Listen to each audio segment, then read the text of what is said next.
Buenas noches, hermanos. Nos encontramos nuevamente en nuestro santuario Magnificat Patris, santuario de Schoenstatt, de los esclavos de la Eucaristía y de María Virgen, donde la Mater nos ha congregado, y esta ya sería nuestra tercera charla cuaresmal, para ir reflexionando a través del misterio de María en lo que debe ser una vivencia profunda del amor de Dios en esta cuaresma.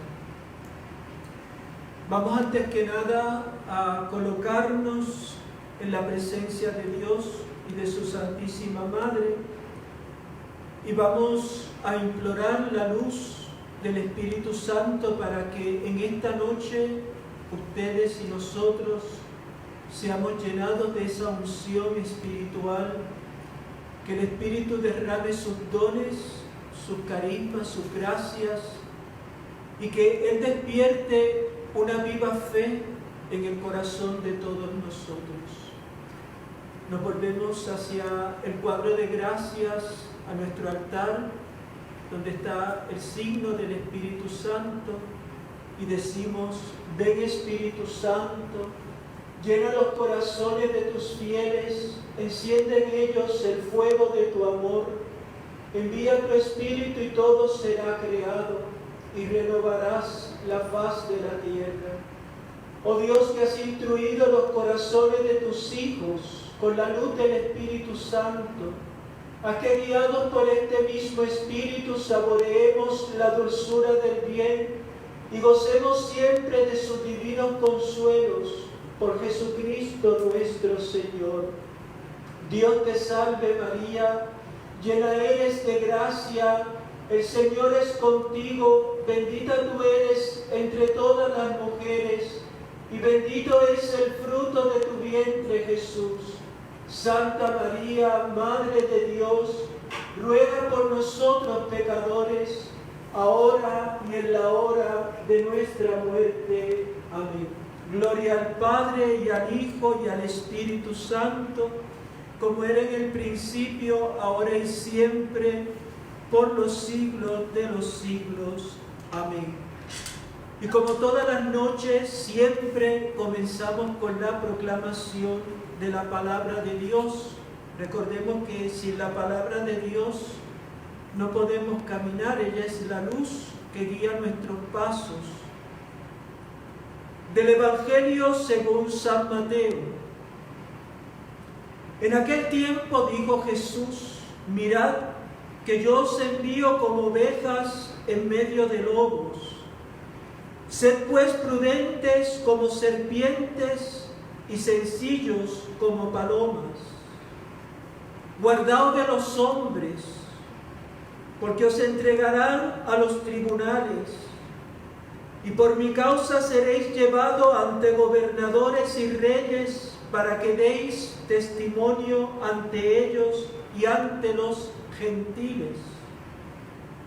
No les tengáis miedo, pues no hay nada encubierto que no vaya a ser descubierto, ni oculto que no haya de saberse. Y no temáis a los que matan el cuerpo, pero no pueden matar el alma. Temed más bien aquel que puede llevar a la perdición alma y cuerpo en la gehenna. Porque todo aquel que se declare por mí ante los hombres, yo también me declararé por él ante mi Padre que está en los cielos. Pero el que me niegue ante los hombres, lo negaré yo también ante mi Padre que está en los cielos.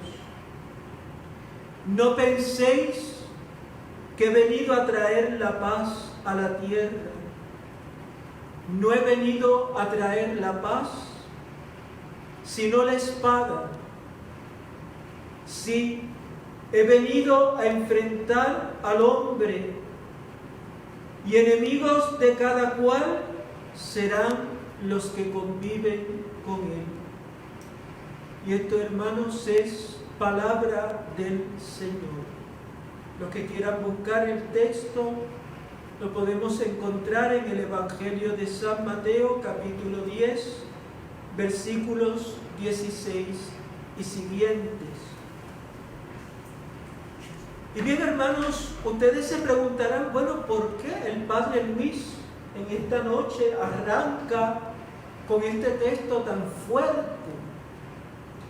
Porque muchas veces, hermanos, pensamos que la devoción mariana es una especie de placebo, es decir, de tranquilizante, que la devoción mariana nos convierte en personas anodinas, es decir, personas tontas, personas de bajo perfil, personas que no tenemos nada que decir. Y yo esta noche quiero, en esta misión cuaresmal, que despertemos a eso. No es así. Y no porque nosotros queremos estar en guerra con nadie. Es que por nuestra condición de ser marianos, nosotros hemos tomado partido por un bando que está en una disputa, en una guerra desde el inicio del mundo. Si nosotros buscamos el libro del Génesis, capítulo 3, versículo 16, allí se nos va a narrar lo que va a ser toda la trayectoria de la salvación. Cuando la caída de nuestros primeros padres, Adán y Eva, en el paraíso, poniéndose de espaldas a Dios con la desobediencia, llegó un momento en que Dios tuvo que pronunciar una palabra sobre esa situación. ¿Por qué? Porque el Señor, que tiene conocimiento perfecto de cuál es el plan que Él quiere desarrollar, no quería dejar caer ese plan por las inconsecuencias con que nosotros fuimos capaces de ponernos en rebeldía con Él.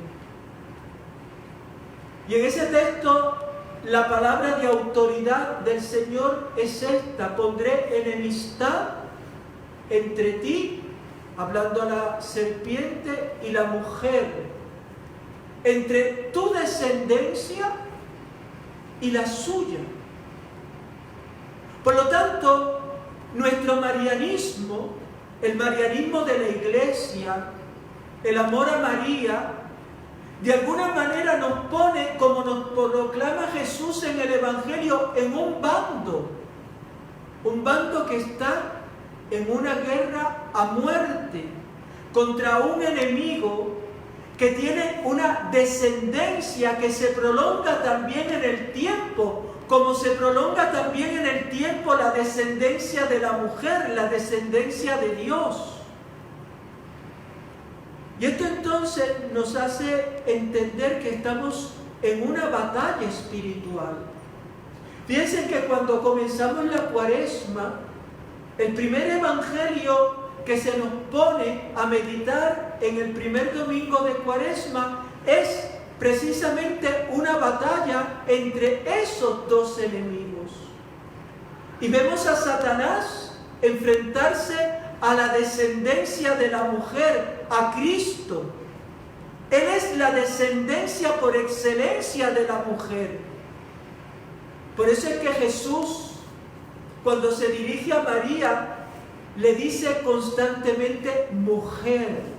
Y no porque se le haya olvidado el nombre, no porque no tenga la delicadeza de decirle mamá.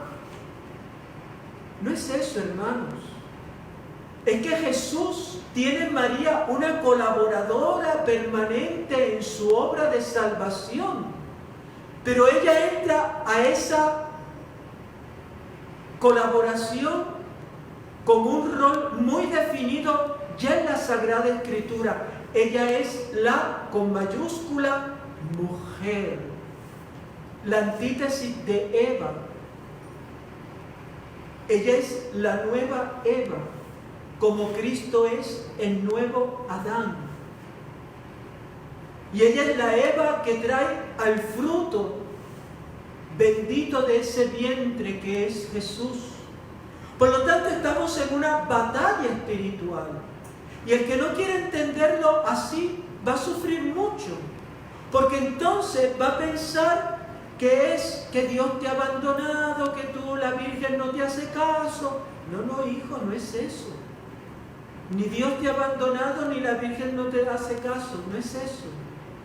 Es que cuando tú decides por Jesucristo, cuando tú te pones en el bando de la mujer, cuando tú profesas una fe mariana adulta, eso mismo te va a poner de frente a un enemigo que acecha, como dice el libro del Génesis, el talón, es decir, la serpiente que trata de arrancarle a la Virgen la victoria en esa batalla, pero la tiene perdida.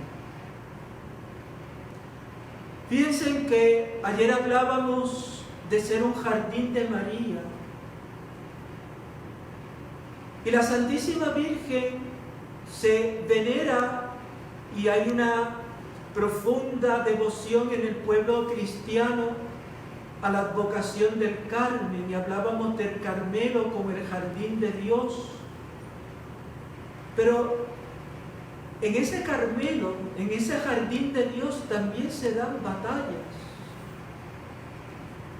Como se dan en el hoy de la iglesia.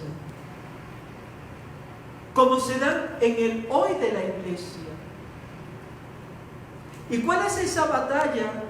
Fíjense, si nosotros nos vamos al libro de los Reyes, capítulo 18, versículos del 20 al 40, se nos habla de la apostasía del pueblo de Israel. El pueblo de Israel, las 10 tribus del norte, habían optado por un camino de idolatría, muy semejante al que tenemos hoy en la iglesia y en el mundo que nos ha tocado vivir, donde muchos bautizados han olvidado su condición de hijos de Dios. Y ahí tenemos entonces al representante, la descendencia de la mujer, puesta en el profeta Elías.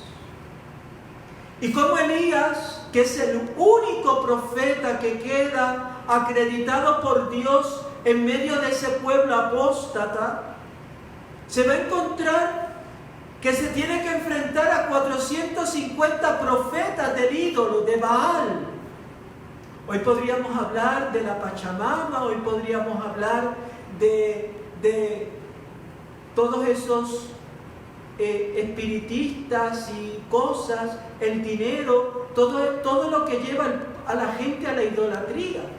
Por eso es que el Señor ha permitido este virus para hacernos recordar que nosotros no somos muy frágiles, que los ídolos no nos garantizan nada. Miren cómo anda Roma, la Roma que unos meses atrás se postraba ante los ídolos de la Pachamama, vacía, está todo vacío, iglesias cerradas. La idolatría no es el camino que nos lleva a Dios. Y por eso dice en el texto sagrado de Primera de Reyes, Elías, el profeta del Carmelo, allí justo en ese monte donde hoy se venera a la Virgen del Carmen, justo está levantado el santuario de la Virgen del Carmen encima de la cueva de Elías. Es un significado muy hermoso. Dice, Elías se acercó a todo el pueblo y dijo: ¿hasta cuándo vas a estar cojeando con los 2 pies? Si Yahvé es Dios, seguidle. Y si Baal, seguid a este. Por lo tanto, no podemos estarle prendiendo una vela a Dios y al diablo, decimos acá en Puerto Rico. Yo no puedo ir al centro espiritista a que me lean las cartas, a comunicarme con los espíritus, porque lo que me estoy es comunicando con los demonios. y luego venir a la iglesia a comulgar, a recibir el cuerpo de Cristo. Yo no me puedo ir a una discoteca donde se usan drogas, donde la gente vive en un mundo de pecado, para luego venirme a refugiar en la iglesia. No, hermanos, o servimos al Señor o servimos a Baal, es decir, a los ídolos. Pero el cristiano no puede servir, lo dice Jesús, a dos señores, porque amará a uno y odiará al otro. Entonces, ¿a quién servimos nosotros? Entonces piensen que el marianismo, que nos tiene que caracterizar como cristianos, ya nos pone a definir en qué bando estamos. ¿Estamos en el bando de Dios o estamos en otro bando que no es el de Dios? En el texto sagrado es interesante porque el profeta Elías hace un pacto con los profetas de Baal diciendo, bueno, vamos a hacer algo. Vamos a poner cada uno un altar. En ese altar ustedes invoquen su Dios y yo voy a invocar el nombre de Yahvé, el nombre de Dios. Y dice en el versículo 24, y el Dios que responda por el fuego, ese es el verdadero Dios. Claro, Elías no tenía ninguna duda. Pero recuerden, en esa batalla estaba un pueblo expectante, mirando a qué bando se iba a colocar. Y allá pues Elías le da el privilegio de que los profetas tomen la víctima que van a sacrificar, le da el tiempo necesario, estuvieron hasta el mediodía gritando, haciéndose punzadas. Y fíjense en la ironía, porque llegó un momento en que dice, Elías se burlaba de ellos. Ya era mediodía, o sea, habían pasado unas 3 horas. Y de allí no se escuchaba nada, no bajaba fuego del cielo como era lo que habían pactado. Entonces dice Elías, grite más alto, porque es un Dios, tendrá algún negocio, le habrá ocurrido algo, estaré en camino, tal vez esté dormido y se despertará. Una fina ironía. Claro, él sabía, como nos dice el Salmo, que los ídolos tienen boca y no hablan, tienen ojos y no ven, tienen orejas y no escuchan, no tiene voz su garganta. Y dice el salmista, sean igual los que los hacen cuanto confían en ellos. ¿Cuánta gente confía en tantas cosas que no son Dios? Por eso el Señor nos ha permitido esta prueba. Y no va a ser la última, hermanos. No va a ser la última. Dios quiere la conversión de nuestro pueblo. Quiere la conversión del mundo. Pero el mundo le da la espalda. Constantemente el Señor nos reclama. Como nos dice el profeta Oseas. Cuando dice, con cuerdas de amor yo te atraía, pero tú te ibas detrás de los dioses. Pues así estamos haciendo en este tiempo nosotros. Entonces fíjense, cuando aquella gente ya no podía, entonces le tocó el turno a Elías. Y Elías coge su víctima, levanta un altar, pero hace algo insólito. Manda a que por 3 veces echen agua sobre aquella leña, sobre aquella víctima que iba a ser sacrificada y para la que el fuego del cielo tenía que bajar, pero el agua repele el fuego. Por lo tanto, si ese fuego hubiera sido creado por Elías, se hubiera apagado, si hubiera sido un fuego humano. Pero Elías dice, oró.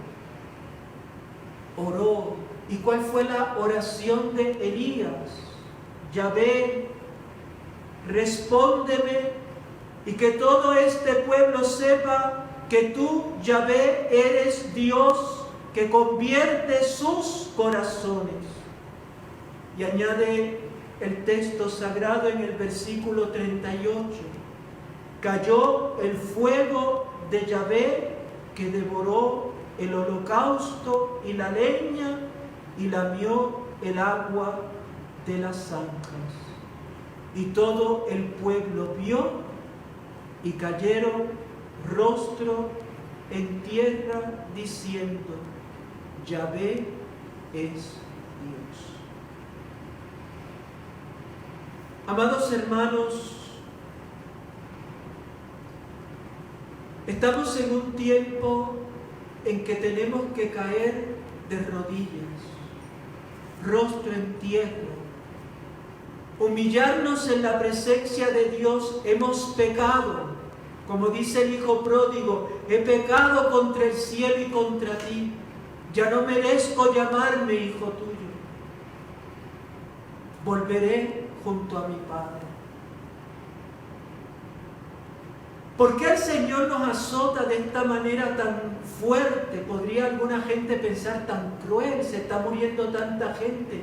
Porque es la única manera en que el mundo puede entender que nuestra vida es frágil, que un día nos vamos a encontrar cara a cara con Dios y que hay un enemigo que quiere robarte el alma, que quiere ponerte de espalda a Dios, que te quiere poner en rebeldía contra Dios. Pero es aquí donde viene nuestra Madre, la Santísima Virgen. Ella nos recuerda que está de nuestra parte, que viene en nuestro auxilio, que viene a combatir con nosotros, que nos quiere prestar lo que una madre presta a un hijo que está en necesidad: su apoyo, su corazón, su auxilio. Piensen que el apóstol San Pablo en 2 Tesalonicenses 2:3 nos dice también palabras muy semejantes a aquellas que escuchábamos del profeta Elías. Dice: que nadie os engañe de ninguna manera. Primero tiene que venir la apostasía y manifestarse el hombre impío.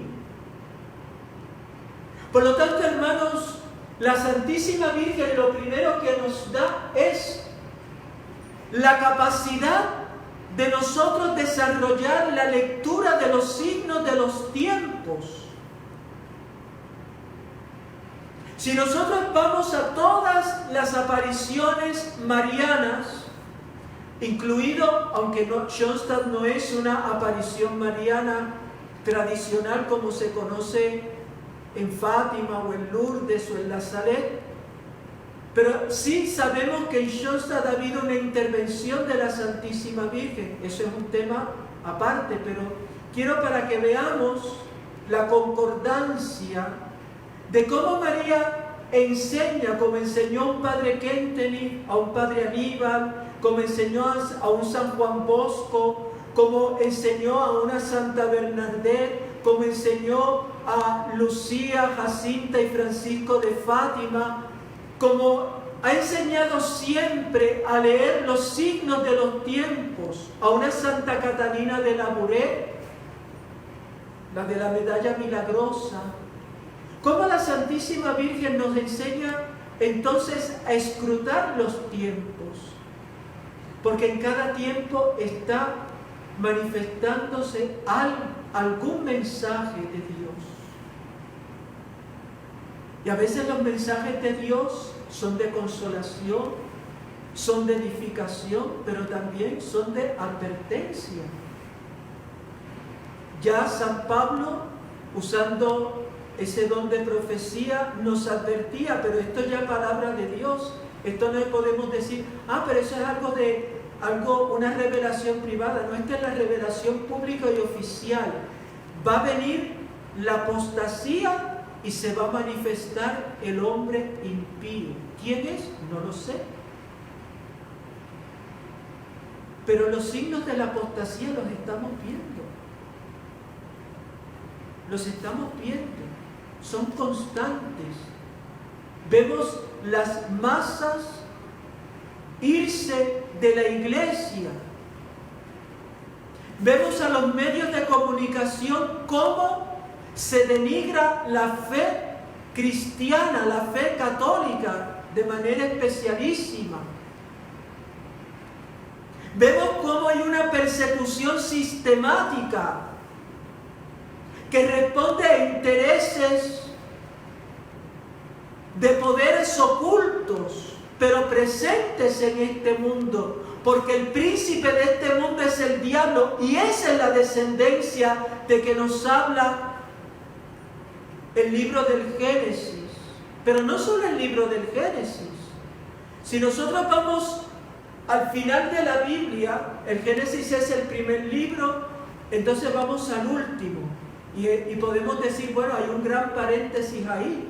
Bueno, ¿cómo acaba ese paréntesis? Si vamos al capítulo 12, que es donde se nos habla de la gran señal, una gran señal apareció en el cielo, una mujer vestida del sol con la luna bajo sus pies y una corona de 2 estrellas sobre su cabeza. Por eso, si se fijan, la corona del santuario nos recuerda a la mujer del Apocalipsis. Porque la mujer del Apocalipsis es la que está en orden de batalla, como nos dice el Cantar de los Cantares. Es la mujer que ha venido a aplastar la cabeza infernal. ¿Qué nos dice Apocalipsis 12, 17? Entonces, despechado contra la mujer, se fue a hacer la guerra, es decir, el dragón, se fue a hacer la guerra al resto de sus hijos. Otra vez el tema de la descendencia. Los que guardan los mandamientos de Dios y mantienen el testimonio de Jesús. Y esta es palabra de Dios. Esto no es una revelación privada, porque algunos, ¿verdad?, esquivan el tema diciendo, no, las revelaciones privadas, muy bien, las revelaciones privadas no las tenemos que creer con fe divina y católica, porque no lo son, pero son indicadores de lo que ya la revelación pública y oficial, que es la palabra de Dios, nos ha dicho. Entonces, despechado contra la mujer, se fue a hacer la guerra al resto de sus hijos, los que guardan los mandamientos de Dios y mantienen el testimonio de Jesús. Y esta es palabra de Dios. Fíjense, por lo tanto, cómo la Sagrada Escritura es consona en decirnos que estamos en medio de una batalla. Por lo tanto, tú no te puedes refugiar en un marianismo piadoso que obvia que nosotros estamos ante poderes infernales que se manifiestan de muchas maneras. En el caso, por ejemplo, del padre Kentenich, fue Hitler. Schoenstatt fue considerado en su momento, y eso estaba en los archivos de la Gestapo, y ahí estaba, Schoenstatt fue declarado el enemigo número 1 del nacionalsocialismo. ¿Por qué?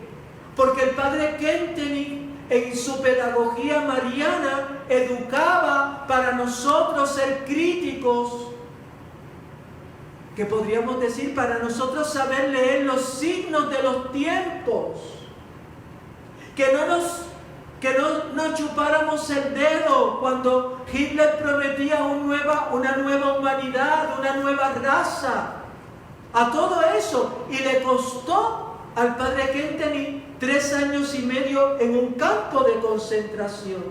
Y luego el padre Kentenich en Chile, en 1949, luego de haber salido de un campo de concentración, estando en Chile. Por eso es que proclama una jornada de el amar, pensar y vivir orgánico, contrarrestando lo que ya ahora estamos viendo. El Padre como profeta, como un nuevo Elías, educado por la Santísima Virgen, se enfrenta a lo que él va a llamar el colectivismo, es decir, a esa mentalidad que rompe todos los vínculos naturales y sobrenaturales, como lo está haciendo el mundo moderno, los nuevos agentes de Satanás en el mundo. Estas son cosas muy profundas y claro, una meditación no nos da el tiempo suficiente sería para cuestiones de profundizar más, pero se los dejo ahí para que se cree también la inquietud. Fíjense en lo que nos decía a nosotros, a los esclavos de la Eucaristía de María Virgen, nuestro padre fundador, el padre Aníbal. Decía en una de las pláticas: y sabemos que todo el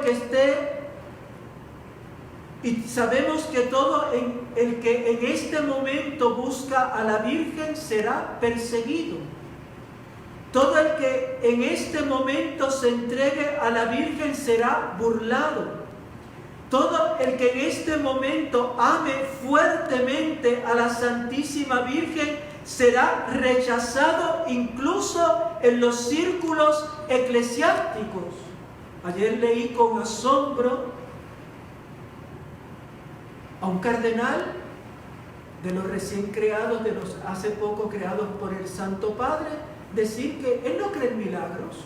Bueno, pues entonces no será cristiano, porque el cristianismo vive de un milagro, vive del milagro de la resurrección, vive del milagro de la Pascua, vive del milagro de la Eucaristía, vive del milagro de la gracia.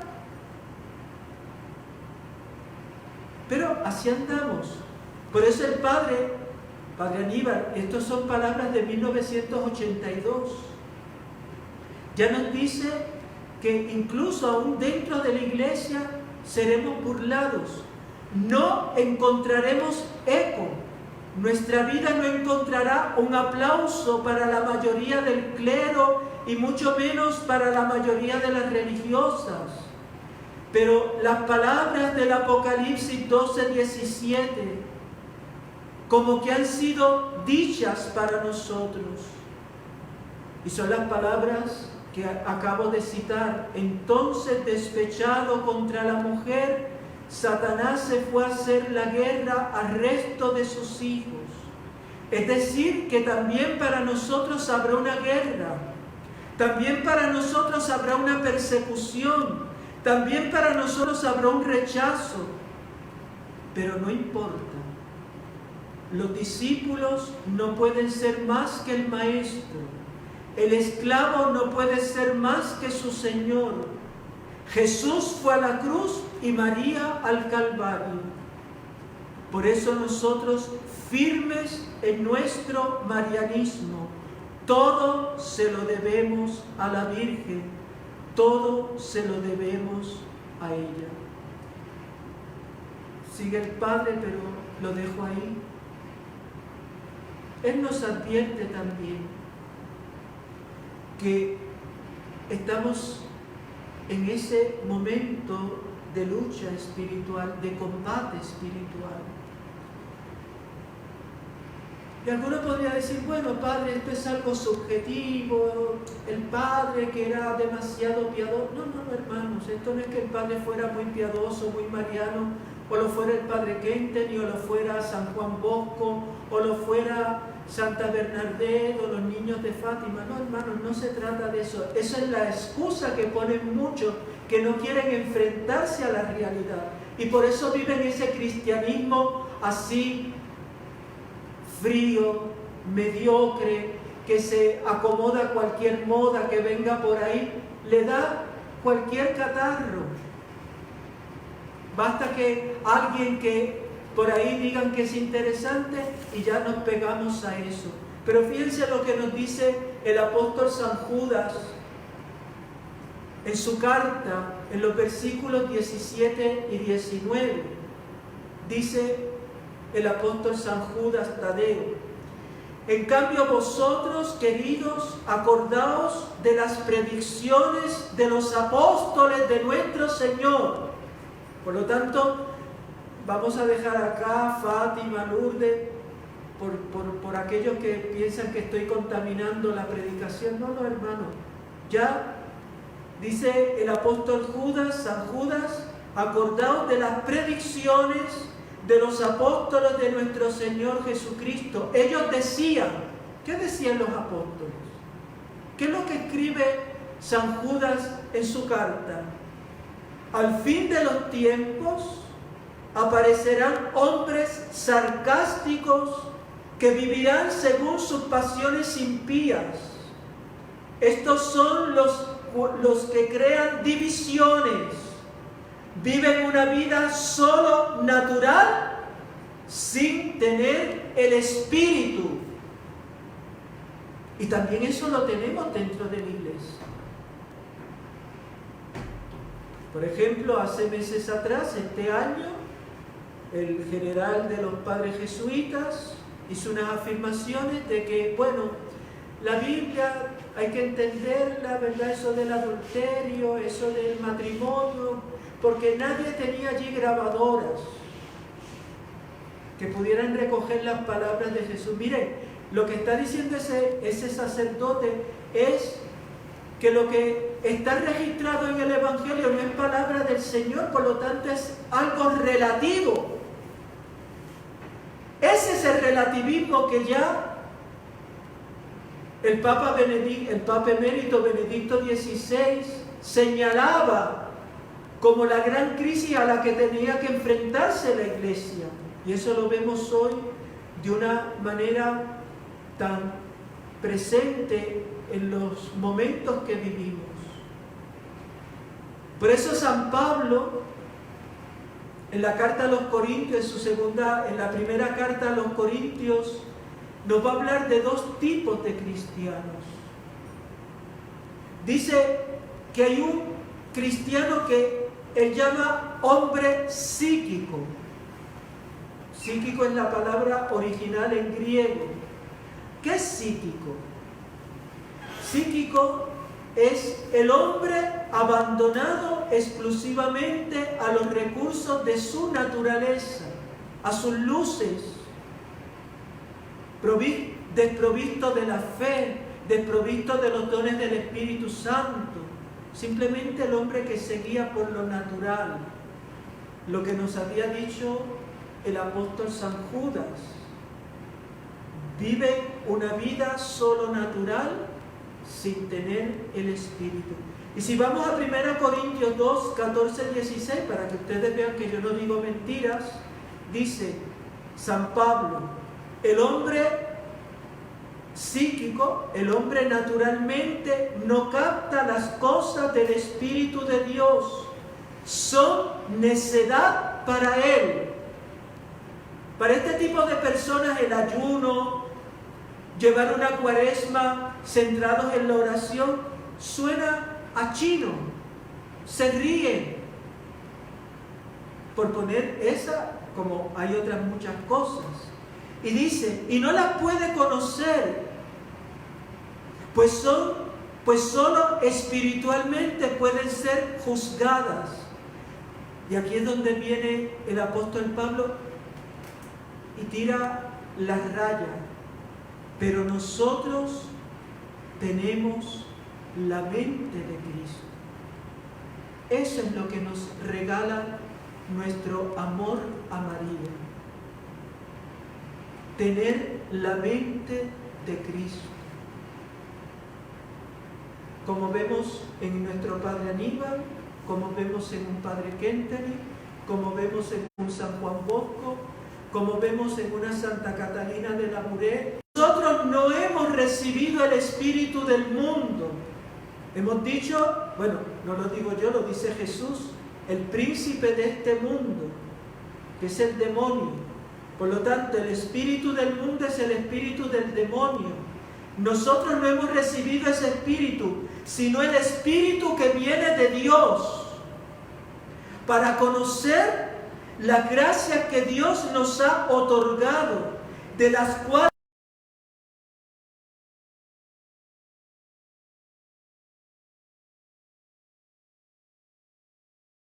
el Espíritu Santo, expresando realidades espirituales en términos espirituales. Y pongo un ejemplo, hermanos, para que me puedan entender. En el siglo XVIII, Francia vive una revolución masónica, la Revolución Francesa. La Revolución Francesa es de matriz masónica. Todo eso de fraternidad, igualdad, libertad, que ahora también está nuevamente inoculándose ya abiertamente como programa de las Naciones Unidas y de otros grupos que tienen estos intereses masónicos. Llega un momento en que se descristianiza Francia, donde han propuesto incluso cambiarle los nombres a los meses, a las semanas y sobre todo a las fiestas religiosas. Ya no hay domingo, ya no hay día del Señor. Pero Dios tiene su respuesta a esa sociedad. Siempre Dios tiene una respuesta y va a ser los santos. En esa época, en la Catedral de Notre Dame, esa que se quemó, que vimos todos por televisión y los medios, que se quemó hace poquito allá en Francia, allá en la Catedral de Nuestra Señora, Notre Dame, eso es lo que significa Notre Dame, Nuestra Señora, pues los masones, los revolucionarios, los que llevaron adelante la revolución, entronizaron a la diosa Razón. Sacaron la imagen de la Virgen e se introdujo allí la imagen de la diosa Razón, que era una mujer desnuda que iba allí bajo una comparsa de gente. Bueno, pues eso es lo que la gente quería adorar, a la razón. ¿Por qué? Porque la razón lo explica todo, la razón es la que hay que quitar a Dios, hay que quitar a la Virgen, hay que quitar los sacramentos, hay que quitar la iglesia. Entonces Dios, en esa sociedad, levanta un santo, que va a ser el santo cura de Ars. Pero fíjense en cómo Dios hace las cosas. Este santo no era un Lacordaire, que era un brillante orador. No, para esa época Dios reservó un santo bruto, de pocas luces intelectuales. Lo digo así porque él tenía poca mollera, como decimos acá, tenía poca inteligencia natural. Pero tenía lo que dice San Pablo, la mente de Cristo. Cuando él llega a su pueblo, se encuentra perdido allí en el campo, no sabía, porque el obispo, después de haberlo ordenado sacerdote, lo envía a un pueblecito, pero perdido allá en el campo, para que pues ese pobre cura bruto pueda allí a ver si puede hacer algo, por lo menos dar misa. Y se encuentra un niño y le dice: oye, ¿tú me puedes decir hacia dónde es el camino de Ars? Y el niño le dice: usted ve aquel campanario, señalando, le dice: mire, aquel campanario es Ars, tome por ese camino y llega a Ars. Y hay una imagen que retrata este encuentro donde el santo cura aparece con la mano señalando al cielo, por una conversación que tiene con el niño, que le dice: tú me enseñaste el camino de Ars, yo he venido a enseñarte el camino del cielo. Y ese pueblo que era un pueblo de baile, botella y baraja, donde no se daban ya misas, donde la iglesia estaba cerrada, donde todo era las cantinas, se había descristianizado, como es la sociedad que nos ha tocado vivir. Dios levanta ese sacerdote, llega allí al pueblo y con ese tesón y esa fortaleza del Espíritu comienza a evangelizar nuevamente, convirtiendo a ese pueblo. Pero no solamente convirtiendo a ese pueblo, sino que el cura de Ars convirtió a toda Francia, a toda Europa. Trenes iban de todos los países de Europa en dirección a Ars. No estamos hablando en dirección a París, o en dirección a Roma, o en dirección a las grandes capitales. No, en dirección a una aldea perdida, donde la gente tenía que hacer cola, como con Padre Pío. ¿Por qué, hermanos? Porque Dios es así como trabaja, a través de sus santos. Y eso es lo que María nos quiere regalar, santos para esta época. No para que nosotros digamos, ay, las cosas están malas, no se puede hacer nada. No, hermano, el que venga con esos derrotismos no tiene el espíritu de la Virgen. Hasta el último día en que, antes de venir el Señor, tenemos que estar al pie del cañón evangelizando y anunciando la palabra de Dios, la buena nueva del Señor.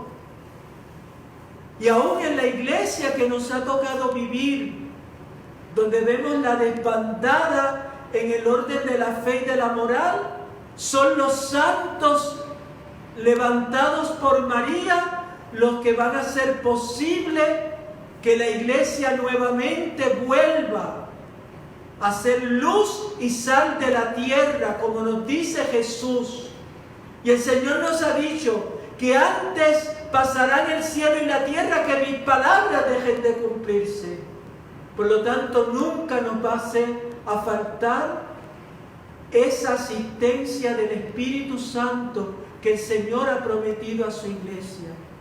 Y termino, hermanos, ¿y cómo el cura de Ars pudo reevangelizar a aquel pueblo, a Francia entera?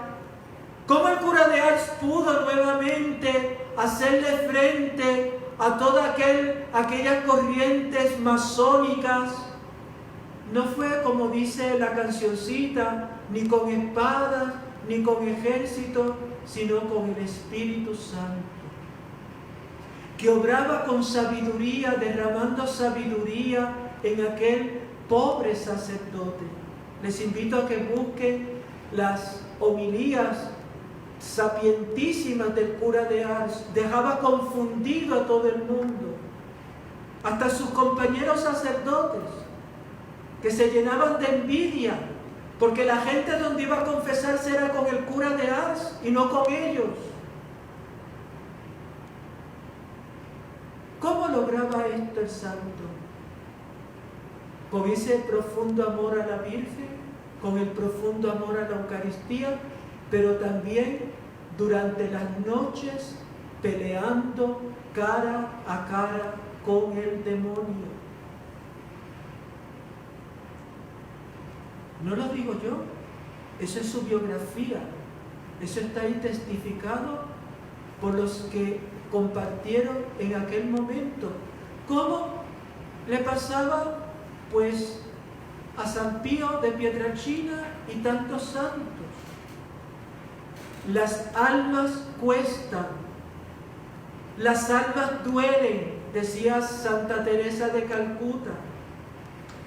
Por eso, amados hermanos, esta noche preguntémonos sobre cuál de los bandos estamos nosotros.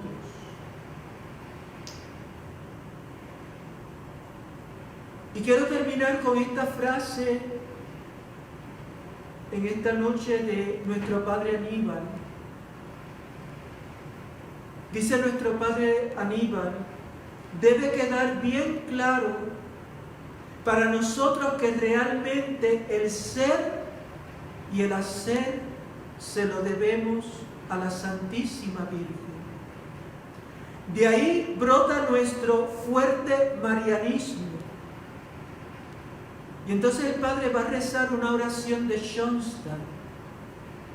Es interesante ese vínculo siempre de nuestro Padre Aníbal al Padre Kentel. Y dice el Padre: por todo, Madre, deja agradecerte, amor sin fin, con júbilo ofrecerte. De nosotros que hubiese sido sin tu amor, con que ahuyentaste pena y gran dolor. Que de peligro sumo nos salvaste, con gran amor a ti nos estrechaste. Te lo agradezco, Madre, sin cesar, por ti mi vida quiero dar. Y continúa el Padre: todo lo que somos y todo lo que tenemos se lo debemos a la Santísima Virgen. Y ella quiere que nosotros cooperemos en su fusión maternal en la Iglesia, que nosotros seamos instrumentos de su maternidad, que nosotros podamos prolongar su maternidad, que nosotros podamos actualizar su maternidad, que nosotros podamos ser María para todos los hombres, con todo lo que implica este nombre y su misterio de dar a luz a Jesucristo, de convertir a las almas a Jesucristo, de aumentar la fe de los discípulos del Señor, de alcanzar la gracia de la caridad exquisita y teologal, de alcanzar la misericordia para todos, de ser pues la presencia viva, ontológica, real y vivísima de ella para todo el mundo. Son palabras de nuestro Padre Aníbal. Esta es la razón de ser de Campo Alegre, de los esclavos, de nuestro sacerdocio. Y por eso el santuario tiene que ser la luz de María en la noche de estos tiempos. Ella te invita también a ti a despertar a ese amor. Aquí tengo un escapulario que, si se fijan, es algo muy sencillo. Habíamos hablado al principio del Monte Carmelo, cómo la Virgen usa de instrumentos tan sencillos para vencer a Satanás. ¿Qué significa el escapulario? Que yo estoy consagrado a María, que yo le pertenezco a María, que yo soy propiedad de María, que yo tengo una alianza de amor con María. Y como dice el cuadro de gracia de nuestro santuario, servus María nunquam periit, es decir, un siervo, un esclavo, un hijo de María jamás perecerá, porque ella siempre aplastará la cabeza del demonio. Vamos por eso a terminar haciendo nuestra alianza de amor, renovando esa alianza de amor, pero con ese sentido, amados hermanos, de pertenencia a la Santísima Virgen. Que eso no se te borre del corazón. Tú estás en el bando ganador. Tú estás en el bando de Cristo. Tú estás en el bando de la mujer que aplasta la cabeza del demonio. Nunca te apartes de los corazones de Jesús y de María. Vamos a renovar la alianza y quiero que miremos todos al cuadro de gracia del santuario. Miramos a nuestra Madre y Reina y le decimos: oh Señora mía, oh Madre mía, yo me ofrezco del todo a ti y en prueba de mi filial afecto te consagro en este día mis ojos, mis oídos, mi lengua, mi corazón, en una palabra todo mi ser, ya que soy todo tuyo, oh Madre de bondad, guárdame, defiéndeme como cosa y posesión tuya. Amén. El Señor esté con ustedes. La bendición de Dios Todopoderoso, Padre, Hijo y Espíritu Santo, descienda sobre ustedes. Antes de terminar, hermanos, quiero anunciarles que para el domingo, a la misma hora como siempre, quisiéramos hacer algo distinto.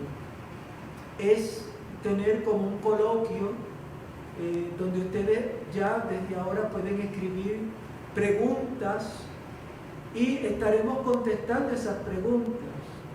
No me pregunten cuál es el número de la loto, que no lo sé, ni la Virgen se ocupa de esas cosas. Pero sí esas preguntas que queremos profundizar, que a veces se despiertan por las charlas, o que llevamos mucho tiempo queriendo pues saber esto, lo otro. Así que les invito, escriban y denle su like. Recordemos que estamos en los medios y tenemos que subir para poder llegar no a números de like, sino almas, para que otros muchos se puedan beneficiar de todo lo que queremos aquí hacer con ustedes. Que Dios les bendiga y la Virgen les acompañe.